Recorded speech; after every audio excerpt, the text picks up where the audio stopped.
I'm Leah Boxell. I'm the CEO of Enablists, which is a PMO and project consultancy. Our mission is to make change simple and successful for businesses. So as we know, a huge number of projects will fail. They won't deliver the desired outcomes. They maybe deliver something different or usually a compromised quality. What we do is we help businesses successfully deliver their change programs and projects through effective PMO and change leadership. So we'll give you an army with the tools and techniques to make sure that you're able to keep your change programs on track. I've got a whole host of experience in the change space, working for companies such as Capita, SSE, NHS Professionals, and most recently National Grid. NHS Professionals was the Chief of Staff to the CEO at NHS Professionals, but I also ran the Silver and Gold command structures through the pandemic response. Trying to get people unified around a mission and a single purpose and make sure that you've got all of the kind of basic governance and things like that to keep everything on track was exactly what we had to do in that space. So lots of learning from there. So yeah, looking forward to speaking to you. I've got a huge amount of change background in the recruitment industry, which is why I'm on this call today, looking at not only technology as an enabler, but also the process side of things as well. So yeah, really excited to be here. So thank you for having me. Thank you, Leah. And Dan, would you like to introduce yourself? Yeah, morning everyone, and thanks for taking the time this cold morning to jump on the webinar. I'm Dan Haslam, Group Sales Director for Giant. Talk a little bit in a second about what Giant do as a business, but my role really is to help a whole range of customers, whether it's end users, end hirers, or MSPs or RPOs or recruitment businesses, manage the complexity of contingent workers, because it is completely very different to a perm hiring process. Three main themes of what customers are usually wanting us to help with is either reducing cost, trying to get control of the process, because often it can feel a little bit Wild West in comparison to a permanent hiring approach. So get some control and also try and take some risk out of the process. I've noted already in the chat a number of comments around worker classification, which is an interesting topic, and we'll touch on that today. So yeah, if you're looking to try and get control or reduce risk, then let's have a chat. Excellent, thank you, Dan. So just before I go into our first question, which is going to be around trends in the market and how the contingent workforce is continuing to grow, I think it'd be really interesting to actually see from those of you that we have on today's call, sorry, I've lost my poll button, is actually just run a very quick poll again, just around how important contingent workers are for your current future TA strategy. Should be a super quick answer, so it'll be interesting to see how it fits into your overall sort of TA strategy. Okay. There you go. Hopefully that's helpful to see there, both Leah and Dan. So 52% of you are saying somewhat important, 44% very important, and 4% not important at all. So yeah, interesting results there. So Dan, the contingent workforce is continuing to grow in size and significance. What are some of the main factors that are driving this? Yeah, it'd be great if you could bring up the slides at this point, Natasha. We'll just have a quick flick through a couple of slides to help bring that topic to life. So if you can move forward. Yeah, so just very quickly about us. As I mentioned, the different customers that we plug in with, we as a business specialise in contingent workforce management. Predominantly, we've done a lot of work in the UK, but we're finding ourselves more and more being asked by customers to operate globally, and I'll touch on some of those trends throughout the session. So a whole sort of knitting of software and services to try and take the complexity out of this process and give businesses some control. So if you can flick through to the next slide, please, Natasha. So why is the use of contingent workers increasing? Well, I suppose it was interesting seeing the poll that for one person on there and for a few others, it's not necessarily the top of the agenda for some businesses at the moment, which completely makes sense. But the macro trends around the use of contingent workers is really signposting that it's only on the rise. And if it's not a topic that's at the forefront, then it's certainly going to be a topic that's coming higher and higher up your agenda as we move forward into the future. Just a couple of quotes here from a number of different surveys that have been run. some of which from the UK and some from the US. I think it's always interesting to have a look at workforce trends over in the US. We often find the UK follows quite quickly, and then the rest of Europe sort of follows on behind. And at the moment, 65% of companies in the US are saying that they plan to increase the use of contingent workers. I think the second stat is quite a startling one. By 2050, half of the US workforce is likely to be made up of people that are working on freelance or contingent offerings. And when we talk about this word freelance or contingent, we're talking about the whole gambit of temporary workforces. It could be a Deliveroo style gig economy type worker. It could be somebody that's coming in to do a temporary role, or it could be someone who's working on a project on, you know, significant rates of pay. There's a huge range of different people. Basically, anyone who's not on your permanent payroll, you could classify as a contingent worker. So why have we got this sort of growing trend of businesses looking at picking up and using more contingent workers? Well, I think there's a few things. I think long term, there's been this macro trend going pre-pandemic, actually, of businesses looking at growing the size of the workforce. Typically, about a third of all workers now in some of the larger businesses are actually not on the payroll of the business and are called maybe the secondary workforce or contingent workforce.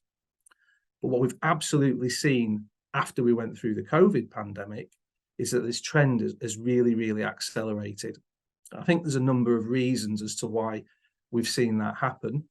I think the pandemic got a lot of us comfortable with the concept of doing remote work. Now, clearly for some contingent workers, if it's a manual and hands-on role, for example, in healthcare, not necessarily practical, but for a lot of white-collar professional service type roles, people can look to hire contingent workers to work from anywhere in the country. Again, I think, Natasha, on your poll, location was one of the key recruitment challenges that some people flagged up. Well, if you're looking now to hire workers and you can do that remotely, then that certainly helps in terms of widening out your talent pool. But also businesses looking to go actually overseas for IT type skills and other white collar services. I saw a slide recently from an SIA conference I was at, and they were saying that there isn't a talent shortage. It's just that the workers are in the wrong locations, which I thought was an interesting way to put it. And I gave an example in the space of IT. There's huge shortages within the UK, but actually 50% of the world's IT developers live and reside in the Asia Pac region. So really, I think those businesses that are tapping into these wider talent pools have certainly helped them solve some of the challenges that they have, but it's not the same for everybody. I think also from a worker perspective, a contractor's perspective, there's a heightened desire for people to have flexible working, and people are far more comfortable with having, you know, side hustles or other gigs that they may do alongside permanent work, and people looking for regular change. I think there's probably some interesting age demographics within that as well. Perhaps people, as they've gone through the 30s and 40s, looking at variety in their careers, start to move more into contingent working, but also equally in certain other roles. Again, Deliveroo is an example, and those gig areas, you know, young people, you've got people 16, 17, 18 moving into that space as well, taking work on an app and turning up and getting paid for it the same day is becoming the norm for some people. So really interesting. Natasha, if you could flick forward, please. So a couple more stats here from specifically from a survey ran by SIA, which again is an American-based report, and they surveyed 154 companies that were large businesses that employed more than 1,000 people, and of those 154, 133 had what would be described as a contingent workforce program in place. So they'd actually thought about putting a solution together to manage this process because the use of contingent workers was ongoing. And you can see in that bar chart there the trend of the increased usage from you know, early in the 2000s all the way through to 2023. And the estimations are that you know 2 years and 10 years moving forward, you're going to see the percentage of workers that are being engaged within your business on a contingent basis increasing. Also, as well, at the bottom there, the last stat. I don't know if we've cut off the little bit of the bottom of that slide, just the way it is on the presentation, but what that trend is saying, this was a survey of internal TA teams, so your peers, and asking them in terms of the recruitment that they are delivering themselves, what percentage of that recruitment is actually contingent people and what percentage is permanent. And I thought it was really interesting. For 99% of the TA guys based in these companies are just focusing on the recruitment of the permanent workforce. And when it comes to this contingent piece, they outsource it to recruitment agencies to do that search and selection. When they were asked then to look at it, what do you think that will be in 2 years and then 10 years, you can see the percentage has increased significantly. So they're anticipating in 2 years' time, 10% of the recruitment that they deliver will be contingent, and that's going to increase up to perhaps a quarter in 10 years' time. So there's a real drive for TA teams to look at whether or not they can bring this talent search and selection piece on contingent in-house. And I absolutely see that in the UK. Many end hirers now looking at trying to move that search and selection away from the recruitment businesses and into themselves, because they know their company best. They know cultural fit, and that's still important for contractors, just as the same it is for perm. But of course, as we've touched on, when you do that, there comes some complexity around it, and obviously people are a little bit nervous about whether they have got the right processes in place to manage that. So if you can take that slide down now, Natasha, I think that answers the first question. Yeah, absolutely does. And I think it's really interesting to see that the contingent share of workforce has doubled since 2009. Do you think it will take that long to double again, or do you think it's just going to be an incremental increase? Yeah, so I would say it's going to be steady. I'm not foreseeing that there's going to be some exponential increase. That said, we're in a rapidly changing environment and market. I mean, the technology in this space is developing hugely. Lots of businesses that there's a lot of tech platforms, for example, that come in now offering online platform services to manage contingent workers. There's billions of pounds being invested in that space. So there could well be an acceleration. At the moment, I'm seeing it kind of like that, but it's still a fair steep curve anyway. I think you need to have some consideration to it, or you may find yourself at the back of the queue. Yeah. Excellent. And in terms of cyclical trends that you see with the use of contingent workforce in the market, what is there a trend out there at the moment? Yeah, so I think you've got this headline macro trend of growth, as we've seen, but underneath that you do get some cyclical trends, and a lot of that's linked into the economy. So we're obviously last year we were in a super employment boom. Everyone was recruiting everybody, and that tends to be more delivered on a perm side of it. But then when we move more into an economic downturn, stroke recession, which is obviously how the market is at the moment, not just in the UK but globally, you tend to naturally see a lot of offboarding of permanent people and redundancies, and then businesses start to see that their projects that they need to move forward are grinding to a halt. So they start to bring in contingent, and you'll see it increase. So whenever there's a decrease in permanent hiring, the numbers suggest that after a 3 or 4 month lag on that, you then start to see contingent coming in, because there's a desire to have more flexible workforces.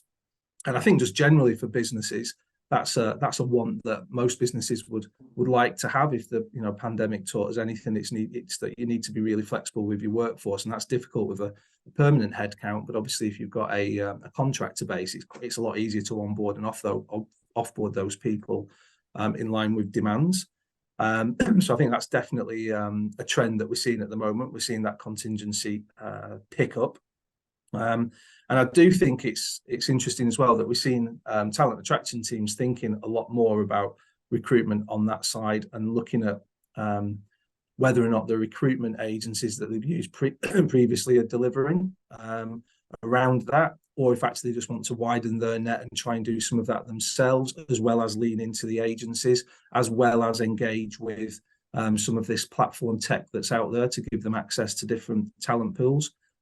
There's definitely trends around TA teams just wanting to have access to multiple ways of hiring, because I just don't think that there's given the talent shortages, I don't think it's the case that you can just really lean in on one process. The more you can develop a program that gives you access to different pools, the better, I would say. Excellent. Thank you very much, Dan. Yeah, I think it's really interesting that sort of talent attraction teams are looking more at different ways to attract contingent workers directly. I think that's a bit of reputation management. I think there's lots of reasons for that, so maybe we can dig into that a little bit later on. But Leah, I'd love to bring you into the conversation. And I know you mentioned some of your experiences working both in the public and private sector. How have you seen hirers use contractors to form part of their workforce strategy? And probably is probably the best way to ask the question, because I'm sure there's a number of organisations that have perhaps not done it quite so well. Yeah, so I think they experience the same issue as everybody. They'll use contingent workforce to backfill talent gaps. So where you can't get people, and usually if they need to continue to deliver an operational outcome or a project, you don't want to delay that necessarily because you can't find the talent. So maybe they'll use that as a stopgap. So I think you see that more and more. I think there is still the level of uncertainty. I think that was what Dan was alluding to in the flexibility. So I think there are still some nervous people out there, obviously, around the time that we're facing at the moment, and actually just having that level of flexibility to be able to turn it on and off as well, I think is obviously another good reason to use the contingent workforce. I think the biggest one that I see is the cultural shift with regards to companies looking to partner with suppliers. So actually working on outcome-based contracts, where actually the partners have skin in the game to make sure that changes are delivered and things like that. And you're seeing that a lot more in the transformation space. So there's quite a lot of people starting to kind of move into that space. Obviously for the companies themselves, that gives them a level of assurance that they're going to get what they need out of the delivery side of things. So I think that can be quite important, and it obviously shares the risk. So we're seeing quite a lot around that side of things, I would say.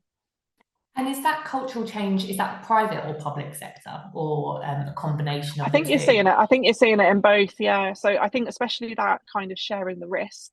I think when you take a contractor on and you just pay them time and materials, that's great, but the risk sits purely with you. Whereas actually, kind of doing that more outcome-based agreement, risk sits with both parties, and both parties have the incentive to make sure that the delivery gets done. So I think in both public and private sector, you're seeing more move into that space. It just shares the risk, I think. And do you think that's a direct result of IR35, or is that not a consideration? Dan, I can see you smiling there. Yeah, I was going to say, I reckon it's definitely. I've been born, but not been born out of IR35, but accelerated by IR35. There was sort of two camps around that. There was the first camp that said everyone's inside, and these workers need to go on an employed solution. But then there was also a lot of businesses that looked at the statement of work approach that Leah's talking about to say, actually, can we deliver these projects on that basis? What's interesting from a compliance perspective, from my observations, is that you might well find HMRC, there's also almost a second wave of IR35 about to start hitting the UK market, as HMRC are doing some real deep dives into these statement of work arrangements to make sure that they truly are businesses that are sharing risk, as Leah described, and not actually what the market calls body shopping, of just getting a group of contractors, putting them into a project and saying, no, they're all outside of IR35 because this is the contractual arrangement. HMRC have actually got their own version of a assessed tool now to actually look at those contracts and see if they are genuinely outside or not. And we anticipate to hear that there's going to be some bills coming through for some arrangements that have not necessarily been done in the right way. So keep your eyes and ears open for that. I'd love to. Yeah, and the ones I was referring. So I was just going to say the ones I was referring to are more, they are actually the outcome based. It's not just the body shop side of things. So actually, if you don't meet the deliverables as part of the outcomes, your bills aren't going to get paid. And actually, there's an agreement made as to how you're going to rectify that and sort of those sorts of things. And I think you're seeing more and more of that actually. I think if you're going to go down that kind of statement of work thing, you need to be really, really clear around how you're going to measure that and how you're going to make sure that you can manage that against that statement of work to make sure that you are getting those outcomes. Yeah, that's brilliant. I'd love to touch on that a little bit later in the Q&A, and I'm sure some of the audience might have some questions around what to look for as well. So we'll touch on that in a little bit. But Dan, sort of coming back to you, and just from a supplier point of view and your sort of unique perspective that you have, what have you seen in workers' attitudes and the changing approach to work most recently? Yeah, so within our business, we also employ and engage loads and loads of contractors. So it's interesting when we have a view on that to see, you know, what are some of the trends that these workers are going through. And again, I think it's like, you know, BC and AED. It's actually before pandemic and after pandemic is, you know, in our space is truly a big change post-COVID in the way that people have operated. So certainly a big increase in home working and a continuation of that. Workers really do like to work from home if they can. Not necessarily true maybe for some young people, but certainly for the rest of the population, they're really keen to continue that trend. And we hear regularly of businesses that are trying to hire both perm and contingent. If they're asking people to come into the workplace, then that can be a barrier. So that's definitely desirable from a worker perspective. I think that, again, as I touched on in the first question, candidates are certainly looking for more flexible working hours if that can be done. And obviously under permanent contracts, that's sometimes difficult. But under contingent contracts, if you're needing someone to work 3 days a week, but they've got the flexibility of being able to pick when those 3 days are, then that's super attractive and really helps try and bring people into the business. So that's definitely one to look at. I think that again also brings variety for people. The fact that they can do 3 days and then maybe working another opportunity for those 2 days, or it might be, you know, a personal requirement. But again, the flexibility of being able to move from work to work and get much more enjoyment. I'm not saying gone are the days of people working in businesses for 20 years, because of course there's still examples of that, but I think they're far less frequent now, and it's much more the norm that people are quite happy to see. You know, multiple roles on CVs. It's not got a stigma attached to it that it might once have had. Pay's interesting. So I think trends, again, it won't be any surprise to the TA guys that are on this call today, but certainly the pay demands are increasing. Yes, we've seen that from a permanent employee perspective. It's equally true of contingent workers as well. They appreciate there is a scarcity of the talent and skills that they have, so they look to charge accordingly. So we continue to see increases in day rates. And again, that's an observation we've got not just from the UK, but overseas. Just to dwell on that for a second, it's quite interesting, again, if we talk about IT developers, in a lot of IT recruitment roles are now being picked up in Eastern Europe, so places like Bulgaria, Romania, Czech Republic, where there's a real big cohort of IT developers and some pretty low income tax rates over in those countries. So they've been attractive for businesses to look at trying to hire some skills in there, and comparatively to UK contractors who are a lot more expensive.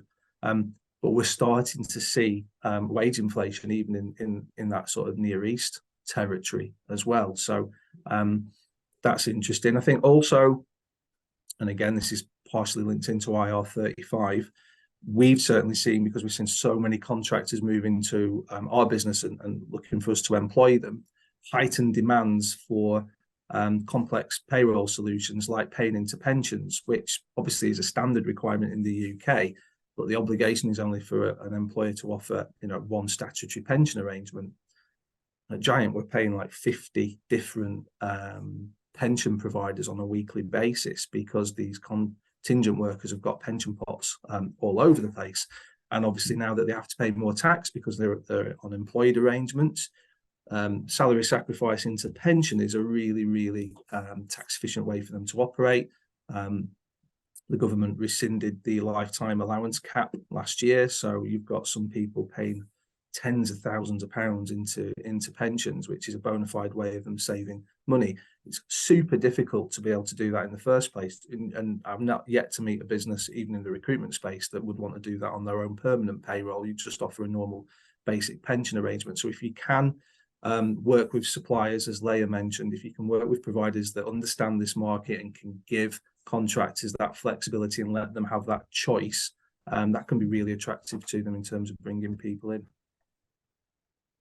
Yeah, Dan, that's really interesting. There's lots of sort of changes that are happening. It's interesting to see that the sort of Eastern European sort of cheaper labour is increasing as well. So overall, I think the use of contingent labour, I think, is probably being seen as quite an essential tool to really give you that full workforce management strategy. What do you think, Leah, I'm going to come to you on this one. What do you think is the best way to get the best out of it? And are there some actionable sort of strategies that the TA guys can take away? Yeah, so I think the first thing I'd say is be really, really clear on what it is that you're trying to achieve. So be specific about what it is that is going to be your end result and your success criteria. So are you trying to create inefficiencies in the process? So if you are, is there a lag, and where is that lag now? And being really clear around what that is and how you're going to measure any improvements to that. Is it that you're looking to reduce costs? If you are, what specific costs are you looking to reduce, so that you can kind of measure on as to how you're doing that. We've talked about risk quite a lot today. So is it that you're looking to reduce risk? So is it about not having resource needs met because actually you need to go on to deliver a number of things within your business? Or is it about delaying work while you wait for a permanent member of staff? Or it could just be, as we say, having permanent heads in this climate at the moment. Be really, really clear on those things. I think there is also the element that I think a lot in the recruitment space, it can be about increasing control. So is it that you're looking to try and create a more consistent way of working? So we know that a lot of these people will have big TA teams as well, and actually that they won't necessarily be working in the same way. So sometimes it might be that that's what you're trying to achieve. I think you need to be clear on those outcomes, and then you need to look at what's in it for your team. So the biggest thing I would say is to get people on board, and this is what we did through the Silver Command through NHS professionals, was you need to highlight the benefits to people to ensure their commitment. It needs to be a common and consistent approach that you're trying to get to, and people need to be really, really clear around those goals, and then be honest with them about what it is that you're trying to achieve and keep them informed of progress. Communicate. You cannot communicate enough with all of these things, whether you're doing well and you're achieving what you're trying to do, or actually whether things haven't gone that way. Share those things as well, because I think that transparency and authenticity will get people on board as well. So and you'll find that people will try and help you solve those problems. Leah, I was just going to add into that. I absolutely, completely agree with you about that communication. I think often business leaders see a need for a bit more control around this contingent workforce piece, and it gets sort of imposed from on high. And the hiring managers that were doing their own thing before and just talking to their favourite recruitment agencies and pulling people in and maybe not too worried about worker classification or onboarding, we're just getting on with it. You know, they're now told, well, you've got to follow this process and you've got to tick these boxes. And why? You know, why should I do that? He's slowing me down. I just need to deliver this project. I'm under pressure over here. So I think a good contingent workforce plan is bringing those benefits to life for those hiring managers. 100%. To your point, you know, they need to know what's in it for me, and the answer should be, well, this is going to be super quick, much more cost effective for you, and it's a much better candidate experience. You might have thought we were doing a good job before and everyone doing their own thing, but actually this should be a better process, and that means that these contractors will want to come work for us again. Some of those messages are important to get into the hiring managers. And I think quite often bringing the contingent workforce in allows you the breathing space to be able to come up with the longer term plan, the strategy as well. So actually just to get that breathing space where you've got those roles filled, so you've not got kind of line managers and heads of coming to you going, where are my resources, because I need to deliver this project. Get yourself that breathing space, and then you can use that plan. And that's what I kind of see as well. And you see a lot of businesses bringing in contractors and then going temp and then moving them to perm, actually. So some TA teams I know actually use feeding off the contingent guys to get them into business and then flip them to perm. So it's absolutely can do what you've said there. Yeah. I think I come back to that creating valuable supplier relationships. So whoever you're working with, be really, really clear what you want from them and how you're going to measure them, and how you're going to measure the outputs, and then hold them to account. And that should be with any suppliers in the mix. So I think you need to be really, really clear on, these are the things that I'm going to measure you against, and actually we're going to have those difficult conversations if we get to those points. So I think just being really clear around that. I think create a plan. You would expect me to say that, so with my project background, but making sure that you check in against the business case. Things are going to happen, change. Just making sure that you're really clear around when changes come in and things don't necessarily go that way, that you're able to pivot and make an informed decision as to whether it's still the right thing to do for your business. So I think about just being really, really clear on those things. So if you were going to insource or outsource something, don't just continue with it if it's not turning out to be what you thought it was. Make sure that you've got the information that will inform you so that you can change your mind. And that's not project failure, that's actually making a decision against something to stop it failing. But if you continue to deliver it, it will fail and it will impact your business. And then, as I say, I think you should put a project structure around these things. That doesn't have to mean war and peace documentation and lots and lots of governance. I spoke to somebody the other day who actually said to me, I don't use project managers because they stop me delivering anything. And I did have to correct them that actually that's not what project management and PMO is about. It should be about making sure that you've got informed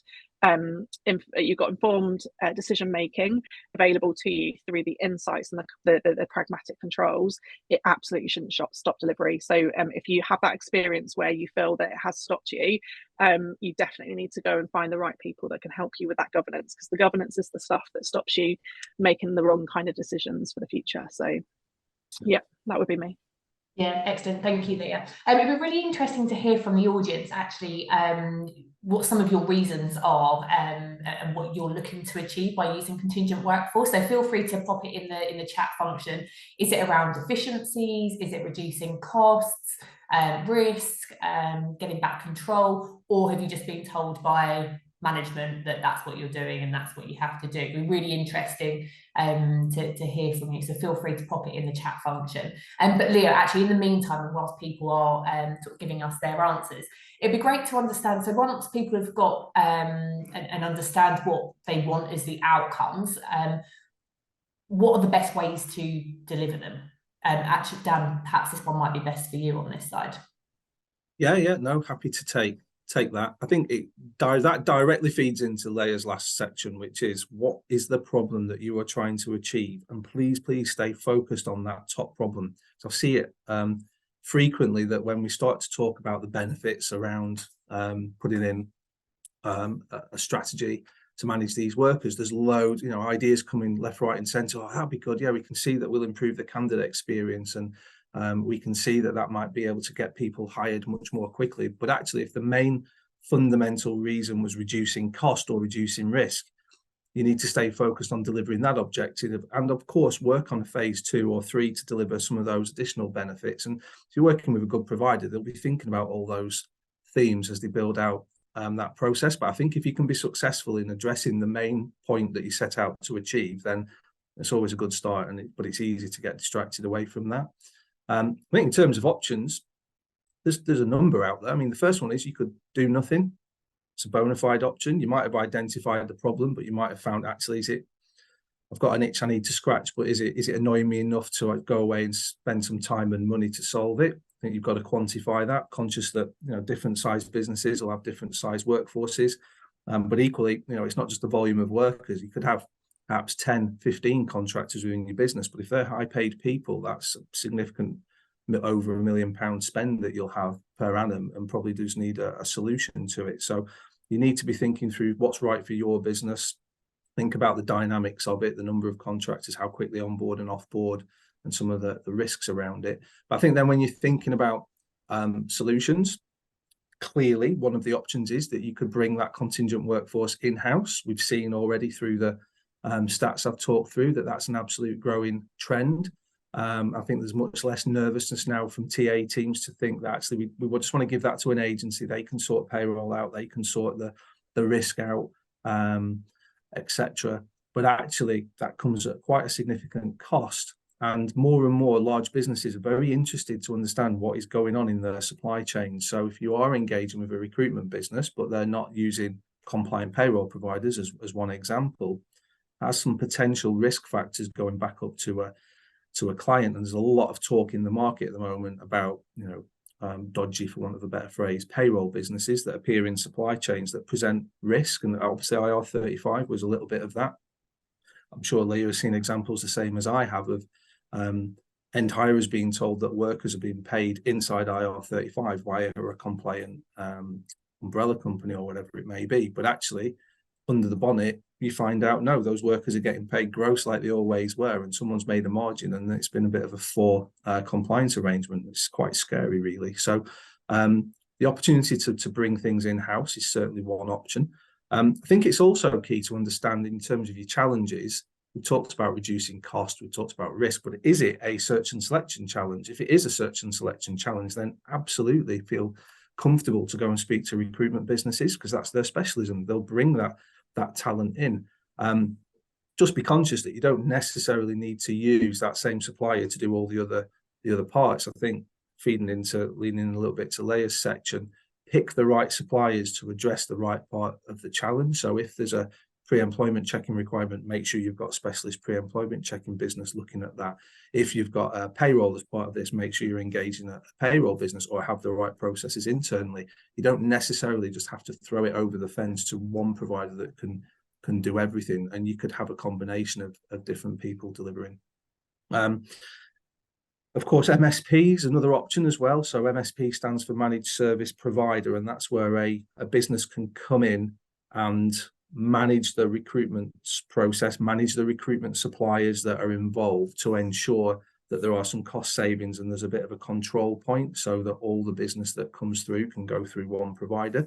There's different flavors of MSP providers. Some of them will be recruitment businesses that their intention is they want to do all the recruitment themselves and maybe push some of the harder roles off to some second tier recruitment agencies to supply.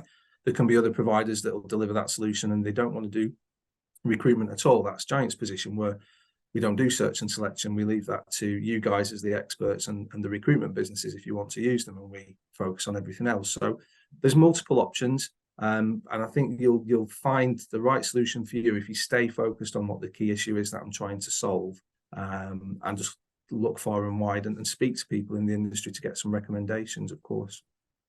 Yeah, excellent. Thank you, Dan. I'm slightly conscious of time, so I'm going to try and whiz through some of the next questions so that we've got some time for Q&A as well. But obviously, we still want to make sure that we're getting all the content as well. So I think the next thing that you've mentioned there, or we've spoken about in a little bit of detail, is the risks. So the risks of the contract arrangements. What do we need to be, or what do our audience need to be aware of in terms of the approach for contingent workers? What are the sort of key areas? If you could whiz through those, Dan. Yeah, it's good that we're stretched on time. I'll keep the scary bit as short as possible then, Natasha. Topics to be mindful of. IR35 we've already mentioned. I think we're well versed in understanding a good process around that. I've touched on supply chain compliance. That is super important. I think the more work you can do to dig into some of the suppliers that are being used by other companies in your supply chain is important. Where you can shorten those supply chains and knock suppliers out, I think also as well is a useful strategy that we're seeing a lot of at the moment. A big one for me at the moment is sole trader engagement. So the number of businesses that are engaging freelance workers as sole traders, i.e. just paying them personally to a personal bank account, Dan Haslam trading as IT contractor or whatever. HMRC are ripping through that in certain sectors. Broadcasting's big one for it at the moment. Marketing and freelancer type businesses as well. Because there's huge tax risks there. If that tax isn't being deducted correctly, then the risk ultimately can fall back on the hirer. So I would advise against anyone considering engaging contractors on sole trader basis unless you've took some advice around it. We're also aware there's an umbrella consultation at the moment as well. So again, that noise around payroll businesses and non-compliance. There's been a consultation on that. We're waiting for the results. I was hoping that we'd hear something towards the end of the year. I don't think we will now, but it is on the government's radar, but it seems to be something that they keep sort of kicking back. So my view on that would be, don't stand by and think the government are going to regulate this. You as a business need to just make sure you're doing your own due diligence and check the suppliers that you're using are compliant. And then the last one is that worker classification point. So we talk about IR35 like it's just a UK phenomenon, but When you look overseas, it's worker classifications everywhere. Uber are in super trouble in the US for worker classification. It's very topical. Doesn't matter where you're engaging talent, generally speaking. You should have a process around deciding if that person should be paid like an employee or if they should be paid like a contractor, and get a good grip on that. That was quick enough for you. Yeah, thanks, Dan. Leah, is there anything else that you'd like to add on some of those risk points? I think, yeah, so I think only one quick thing. It's not so much a risk, it's more just because of the IR thing, you have to keep clear lines on that, and we know what those lines are, so I'm not going to try and educate everybody on that. Doesn't mean that you can't engage with your contractor and contingent workforce. So I think you can still communicate to them, you can still talk to them and tell them about how things are going and things like that. And I think we forget that because we sometimes get a little bit scared because of the IR 35 things, that we keep them very much at arm's length. We don't tell them anything. Actually, the best way to get something out of somebody is to let them know how how it is going and how what's being worked on is being delivered. So I would say do engage with people on that perspective. Is that engaging them pre-employment or whilst they're in employment, or just no, whilst they're doing work for you? Yeah, just make sure that you keep them informed. I think we're too scared to talk to the contractors about anything that's going on. So actually, you know, this is how we're doing, this is making good progress, things like that, having those conversations. So I would say just make sure you keep that open dialogue. Yeah, absolutely. And Leah, I know you're obviously transformation and sort of change management expert, and obviously I know that's integral and a super key part of implementing new approaches to anything, especially within sort of contingent workforce as well. But how can tech be used? Dan, I'm going to come to you on this one. Tech is obviously paramount in everything that we do, and it's only increasing. So in the world of contingent workers and hiring and managing, how can it be used best? So I think technology can play a really good role in making this process super slick. So there's a piece of technology often used and deployed in contingent workforce programs called a VMS, vendor management system. And what those systems basically do is allow a hiring manager to make a job requisition, a HR department to sign off, or a procurement department to sign off that role. Then the VMS can then push that role out to the internal TA team to start working on it, or push it out to recruitment suppliers if that's how you want to engage and do your search and selection. They can also capture time, so when the contractor's been brought on, they can get the time submitted online and authorised by hiring managers, which helps payroll and improve that. Typically, though, these VMS systems are fairly big pieces of kit. They're enterprise level solutions. They're quite expensive. You're talking 3 months at least to implement, and probably about £40,000 to purchase them. So they're often the preserve of the big enterprise customers that have these in situ. I feel there's a real need for that VMS technology to be deployed in the SME marketplace. So at Giant, we've got our own VMS system. It's quite rudimentary, it's simple, but it does the job, and it's really effective on these smaller contingent workforce programs. So I don't think there should be a tech barrier in order for people to be able to do this. If you're looking at deploying the system, it should be cost effective. You should be doing all this stuff because it means you're showing a saving back to your exec board, not increasing costs. And again, if we look at the SIA reports of those companies that operate contingent workforce, I think about 80% of them have VMS technology deployed to help them do that. What I would also say, though, is there is a place for manual punching and spreadsheets. If you've got a small scheme, maybe not spreadsheets, but certainly inputting of data, you can still run a 10 to 15 numbered contractor population via using simple processes. I think, again, it's very easy to over-engineer automation and integration and APIs. And if you're dealing with a small contractor population, then horses for courses, and talk to a supplier that can put the right type of solution in, rather than pushing a piece of software at you that might be a little bit too expensive. Yeah, excellent. Thank you. Thanks, Dan. And I think, Leah, from your perspective, once the sort of tech has gone in place and you've got the outcomes, you know what you're wanting to achieve, how do you make sure, and this is probably going to be the final question, how do you make sure that actually stays on track, make sure it delivers what it's meant to? Yeah, so put essential but pragmatic governance controls in place. So as I said earlier, it shouldn't be stopping you being able to deliver against anything, but should provide you with the insight and data to make those informed decisions. PMO and PMO teams specifically are usually the critical friend of the executive team and the delivery teams if done right. So make sure that you get that control around that side of things. Being really clear on your scope, what the outcomes you're trying to achieve, what are your non-negotiables. So when things do slightly go off peak, actually where do you draw the line and say, actually, this is no longer the right thing for us to do. Stakeholders, make sure that you understand who is going to be the stakeholders of the change, and that communicate. As I say, I can't stress that enough in doing this, but also make sure you listen and hear the feedback that's coming back as well. So take that on board. I think that's one of the things that we sometimes forget to do, is actually play that feedback back that we've received.